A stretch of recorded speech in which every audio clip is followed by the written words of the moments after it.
Добре дојде во студио за професор Владимир Пивоваров. Благодарам. Вие сте професор по безбедност на МИТ. Така. Беше поканет и представникот МВР Иво Котевски како портпарол и тој и помошник министер изјави дека министерката Јанкуловска е нападно и онака веќе биле дадени одговори предходно и самиот Котевски и министерката на Канал 5 и на Сител. Која е топ темата која ја разбрануваше јавноста, која предизвика прилично бура во јавноста? Тоа се случајот фалсификувани пасоши кој го откри неделникот Фокус. Можеме да одиме прво со видеото, ќе биде имитувано на почетокот на разговорот видеото кое го објави Фокус, за подоцна да го анализираме. Одиме со видеото, значи.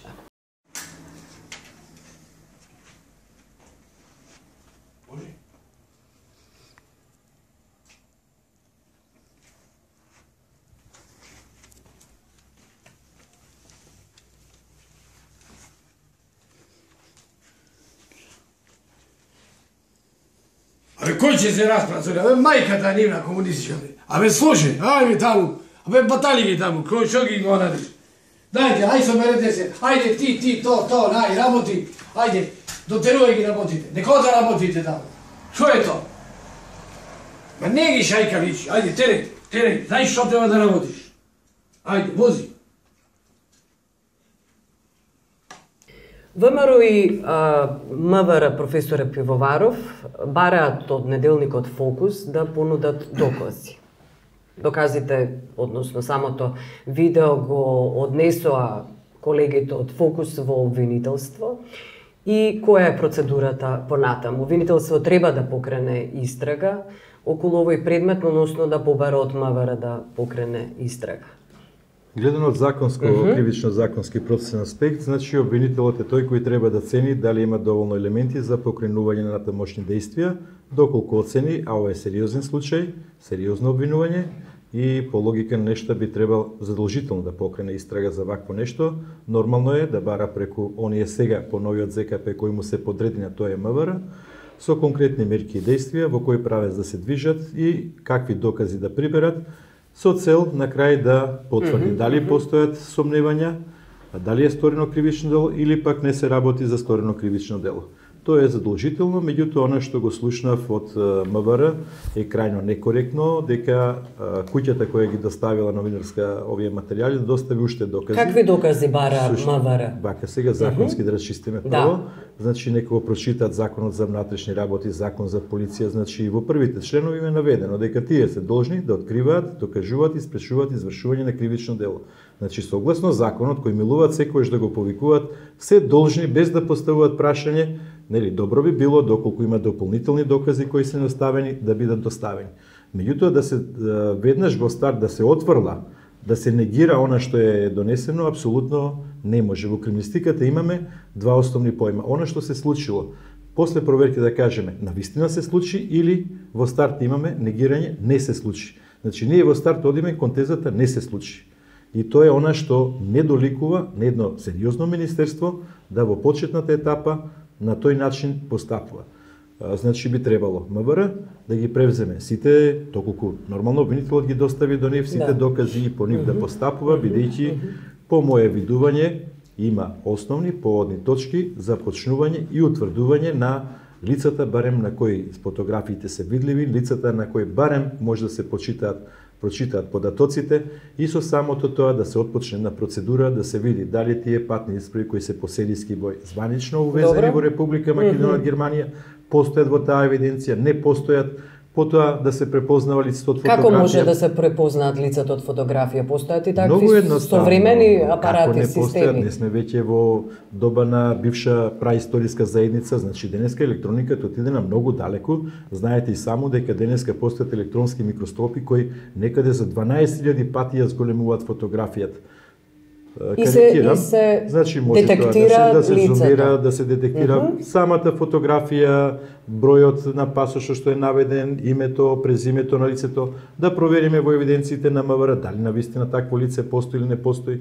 Значи мислам две патни исправи од она што се објави на електронските портали, се видливи фотографиите и делумно за голо око се уште нејасни, меѓутоа со ваквата современа апаратура може многу лесно да се утврди точниот назив, името, презимето и остатите податоци кои се пишани. Да, само МВР тоа може да го направи, не може паралелна некоја независна истрага да се направи. Апсолутно, да кажеме, денеска современите детективски агенции кои се занимаваат со оваа проблематика располагаат со многу современа опрема за детектирање на ваквите нешта, така да мислам дека кај нас само МВР би можело да располага, не знам дали располага со таква опрема, доколку не располага тоа е жално, значи треба да вложуваме во техниката за да може што покоректно да се справуваме и што побрзо со сериозниот криминал во Република Македонија, а впрочем тоа и тоа што сега го зборуваме. Или да побараат од некој партнер од апсолутно може да се побара помош, меѓутоа сето тоа е во една индицијална фаза, не е во доказна постапка. За доказна постапка ќе мора званично судот се обрати, званично вештачење да се достави и во таа ситуација имаме цврст материјален доказ. Добро, главниот аргумент на министерката Јанкуловска беше во интервју за Сител дека никој всушност не пријавил фалсификувани пасоши ниту од страна на ДИК, ниту од граничните премини. И толку заради тоа и го отфрла да тој случај. Да расчистиме прво една дилема. Значи, основната дилема е утврдување на идентитет. Идентитетот на секој лице се утврдува на два општо познати начини во криминалистиката во светски рамки. Првиот е начин физичката и лична, значи тоа се запазување на одредено лице, потоа перцепција на тоа лице и репродуцирање на она што е забележено. Тоа се нашите надворешни карактеристики на лицето, на телото, висина, тежина, боја на очи, размакот на устните, на носот, на ушите. Тоа е првиот дел, стариот метод на идентификација. Новиот метод на идентификација е биометрискиот начин од утврдување на преку правниот моментум, значи правна идентификација. Правна идентификација се утврдува врз основа на документи кои ги издава званична државна институција. Тоа се сите документи кои говорат дека вие сте тоа лице, односно има ваш матичен број, а во поновата историја, значи некаде после 2000 година, веќе во светот почнува секаде ради подобра идентификација и поквалитетна во ваквите документи за идентификација пред се како што се пасошот, како што е лична карта, возачка дозвола, значи да се вградува електронски чип кој има послаб и поголем квалитет, како што ни е најавено, нашиот електронски чип, значи е со подобар квалитет, барем така представи потпаролот Котевски, дека така е оценето од германската полиција, впрочем и од таму ги набавуваме ваквите. Но во ДИК такви апарати нема за идентификување, за препознавање на пасошот, дали е фалсификуван или не. Зашто користи овој документ? Овој документ користи, како што кажав, едното е за идентификација, второто е за патување во странство. За патување во странство, доколку потребите фалсификувана патна исправа, верувајте дека за цела една секунда ќе бидете откриени. Меѓутоа, ако сте вие службено лице и ви го дадам мојот фалсификуван пасош, вие немате можност тоа да го проверите, значи не располагате со Говориме за ДИК, говориме за време на избори, значи, например. ДИК е институција која не располага со современи електронски направи, кој преку својот инфраред, кој се упатува кон читачот, односно кон податокот кој го содржи патната исправа, биометрискиот дел, значи во таа ситуација ви кажува дали тој навистина е на тоа лице или не е на тоа лице. Значи, може би министерката мислела на дека има психолози, некои кои би препознале дека некој човек има фалсификат тоа психолошкиот ако момент нема апарати. Значи доколку немате апаратура, вие не можете никако да утврдите дали се работи за фалсификувана. Значи тоа се многу добри, буквално кажано оригинал фалсификат, кој за голото око на човекот, за перцепција од окото, не може да ви одаде впечаток дека се работи за фалсификувана патна исправа. Предпоставка е дека такви патни исправи може да се употребат еднократно за гласање, двократно на 2-3 избирачки или места, за други и да бидат... цели. Нема кои други цели. Нема. Со која цел би ја употребиле осим за таа цел? Значи патната исправа не ви е документ кој може да ви служи за нешто друго, домашна територија идентификување или излегување надвор странскиви органи или нашиви гранични служби да ви идентификуваат дали сте вие тоа лице и дали е тоа вашата патна исправа.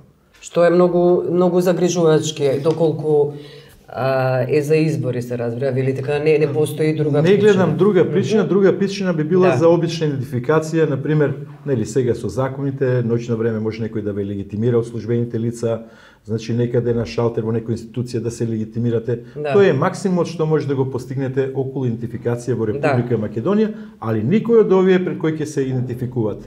со чувствата, сетилата за вид, не може таквото нешто да го открие. Добро, Иво Котевски што изјави исто така како помошник министер дека самата машина за произведување на пасоши тежи 8 тона и дека невозможно е да биде земена и вратена, предпоставувам, во МВР. Значи, вака, секојаш во старт она што е лошото е негаторскиот однос кој се јавува. Значи, со ваквото негаторско однесување се внесува уште повеќе сомнеш и нема потреба од вакви флоскули кои се изнесуваат. Затоа што сите сме свесни дека едно фалсификување на одредени документи не се врши на оригиналната машина. Или мора да имаме таква машина за да вршиме фалсификат, па тогаш ќе правиме оригинални пасоши. Нема потреба од таква машина. Еве, Бугарија е водителот во Европа бугарската мафија која произведува фалсификувани банкноти, долари, евра и така натаму. Па таа машина кошта, мислам, тежи 30 тона. Значи, тие фалсификатори имат машини кои тежат 30 тона. Не, многу некоректна е ова изјава во однос на тежината на машината. Значи, и тежината на случајот. Во однос на тежината на случајот, значи, фалсификувањето на лични документи секојаш се прави во група или поединечно, во мали простори, значи, на еден начин кој буквално би кажал дека е мануелен начин. Значи, колку што видовме, таму има режена хартија, значи сето тоа е правено на некои помали, поминиатурни направи и на крај најлесно е патната исправа кога сите страници ќе бидат изрежени, да биде составена, да биде залепена и напред да се вметне божниот овој како се вика прв лист од страницата кој ги има биометриските податоци. Можно ли е тоа да се оригинал пасоши и подоцна да се фалсификуваат самите податоци, содржината на пасошот? Значи вака, лично мислам дека некој да употреби оригинални пасоши затоа што еден ден некој ќе дојде во МВР и ќе направи попис. Нови, чисти пасоши говорам, не. Зборувам за тоа, сите се по серијски број. Да. И ако се сите по серијски број, значи еден ден некој ќе направи математика. Значи продадени се 2 милиона пасоши во Македонија, сме увезле 2, значи во магазинот треба да имаме 0. Секој пасош има и да е празен, има серијски број. Серијскиот број, значи серијскиот број. Од друга страна, финансиски ќе видите колку сте набавили пасоши, колку сте издале пасоши, колку имате на лагер пасоши во магазинот и проста математика ќе ви каже дали тие се злоупотребени. Меѓутоа, постои оваква опција, вие што ја наведовте, најчесто ја користат криминалците од голем калибар. Значи, што се случува?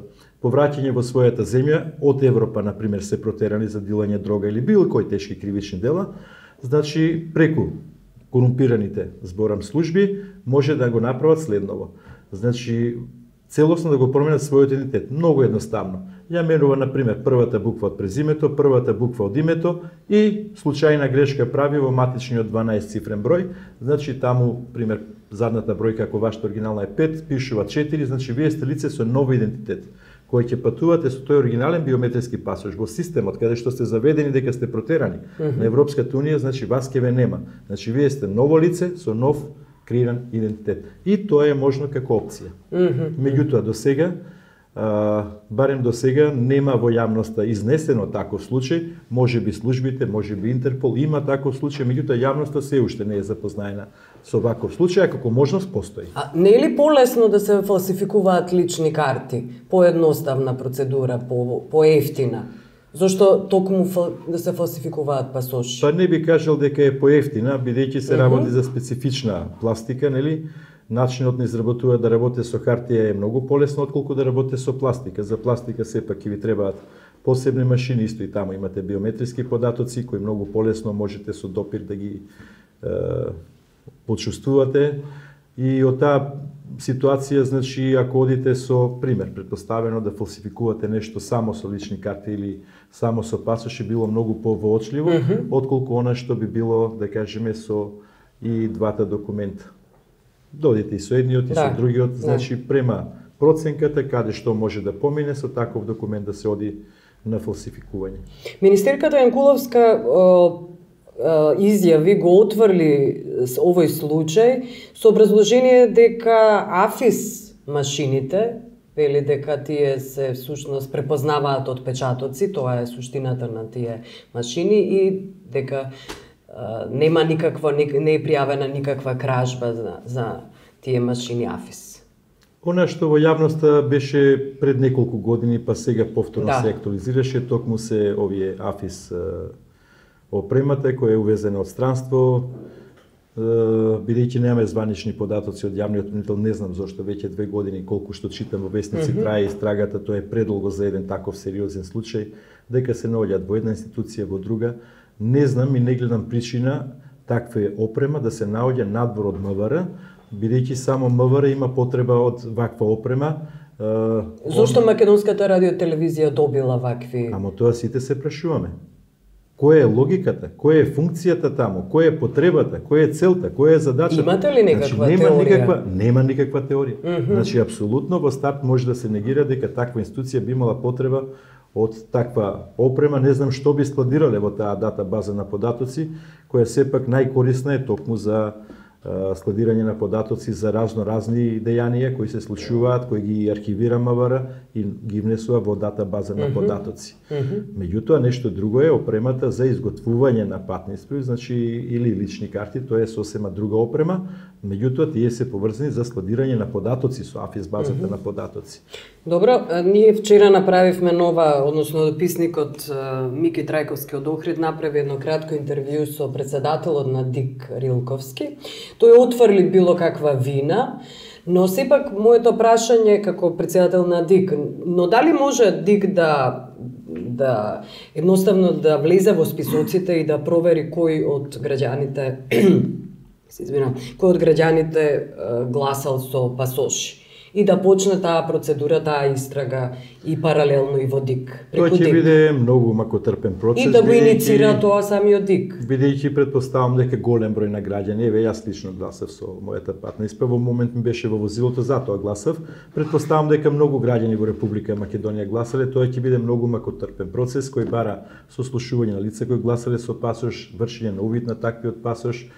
Меѓутоа ДИК не може да се отфрли, да секогаш да ја отфрлува вината од себе, од причини што треба да предпостави за нешто што може да се случи и ради тоа да преземе превентивни действија за да не се случуваат вакви работи, за да подоцна не се препукуваат институциите меѓу. Какви превентивни действија да преземе? И па еве, ако се предпоставувало, значи еден процес имате на избори и вие предпоставувате на кој начин она што го имаме как на расположиво во законските основи може да биде дека некои гласачи од Пустец, на пример, ќе дојдат ќе гласаат или ама апсолутно од Гораните или од турски државјани. Пустец не е секојдневие, тука да не се лажеме. Еве една предпоставка. Кој и каква контрола има на хартијата за печатење за избирачките листчиња кои влегува во Република Македонија? Може да предпоставиме многу црни точки на кои може да дојде до злоупотреба на таквите точки. Како да ги отстраниме? Значи, мислам дека ДИК треба од морален аспект, не од законски, да ги направи сите можни предпоставки каде би можело да дојде до злоупотреба. Една карика, еден вентил да имате незатворен, значи од тука може да понатаму да се креира невиден криминал во изборниот процес. Значи, ние такво затварање на тие карики немаме. Значи, ние имаме законски решенија и постапување на ДИК како да сме во Шведска. Значи, каде не очекуваме дека некој може нешто да злоупотреби. Впрочем, видовте и самите, токму за тие листчиња во Бугарија на минатите избори, премиерот Бојко Борисов, нели, кој ги изгуби изборите, меѓутоа таму се одважи институциите, се одважи јавниот обвинител, полицијата, во штампарија пронајдува 300.000 гласачки листчиња. Кај нас такво нешто немаше, меѓутоа имаше поединечни случаи на забележување во избирачко место, дури камерите забележаа некаде, нели, вакви ситуации, поединечни зборувам, меѓутоа тие поединечни ситуации не беа разрешени така да се остави простор во јавноста да се размислува дека тоа било масовна појава. Значи, после вакви сериозни, барем имаше видеоснимки, барем имаше лица, барем имаше записници од изборни комисии, се заврши изборите и се заврши тука. Така ли ќе заврши, видите, се заврши тука? Така ли ќе заврши? Минатата недела правев интервју со екс-гувернерот на Народна банка Петар Гошев, кој прилично беше скептичен и рече институциите во оваа држава не функционираат. Каква бомба и да продуцира, да произведе СДСМ кон власта, тешко дека воопшто некој би можел да одговара. За жал тоа е реалноста, господин Гошев што ви го кажал, тоа не окружува сите, сите го чувствуваме тоа. Тогаш и залудни се ваквите бомби. Секогаш велам дека дај Боже еднаш да се одвржат институциите. Ние исто го велевме за Бугарија. Меѓутоа на денот на избори видите дека нивните институции се одважија. Добро, но ако го отфрлиме можноста Бог да помогне, има ли начин како да се реализира? Нема. Значи, не сум политичар, меѓутоа од она што го следам на нашава сцена, преговорите, техничка влада и така натаму. Значи, ние 23 години независна држава сме, безброј избори имавме, безброј процеси, секојаш некој во секого се сомневаш. Во изборите дека некој мести опозицијата, позицијата. Во таква ситуација најнормално е да го премине барем грчкиот модел. Знаете дека таму се пред изборите 60 дена се распушта владата, се распуштат сите лица кои учествуваат на изборите и извршуваат некоја јавна функција. Значи, дури тие не смеат веќе тие 60 дена ни да влезат во својата просторија, камоли да агитираат или да дојдат до своето работно место. Се сеќавам на случај прекрасна пратеничка убедливо ги доби изборите на работното место, приватни документи заборавила, меѓутоа за жал ја пријавиле во изборната комисија, иако регуларно ги доби изборите, ради овој ситен прекршок не можеше да влезе во парламентот. Значи, сакам, поентата ми е, бидејќи е ваква ситуација кај нас, мора да договориме некоја стратегија, бидејќи се работи за државата. Со кого да договориме стратегија? Значи, политичките партии. Вие да договорите. Зборувам за политичките партии да договорат една стратегија, во која стратегија ќе вметнат на секој следни избори ќе имаме механизми заштитни за можности од злоупотреба на самиот изборен процес. Значи, дали тоа ќе биде да ги спроведува секогаш техничка влада, дали ќе биде некој вид друг на некоја влада, експертска или било каква, со цел да не се остава простор за сомнеж. Ние генерално вистината е таа, 23 години секојаш се сомневаме, секој во секого за секој избори. Впрочем, ние сме мала држава, 2 милиона народ и верувајте дека 24 часа по завршување на избори веќе се знае кој кого купил, колку пари дал, кој Добро, што направил. Добро, и сега околу оваа бомба која фрли фокус ќе се стави под тепих и со тоа завршува целата приказна. Впрочем, за жал се беше така, значи да не ги многу бомби, ние велиме треба да се бориме со организираниот криминал. Тоа е суштината на креирање на организираниот криминал, затешкување на сите случаи, неодважување на институциите, секојаш имаат некој изговор, истрагата е во тек, после долго време ќе се каже имаше мал сомнеж. Криминалистика нема мал и голем сомнеж. Сторено кривично дело, исполнети елементи на битие на тоа кривично дело, поднесена кривична пријава. Нема елементи, се отврла кривична пријава. Значи ние нешто измислуваме нови процеси во науката.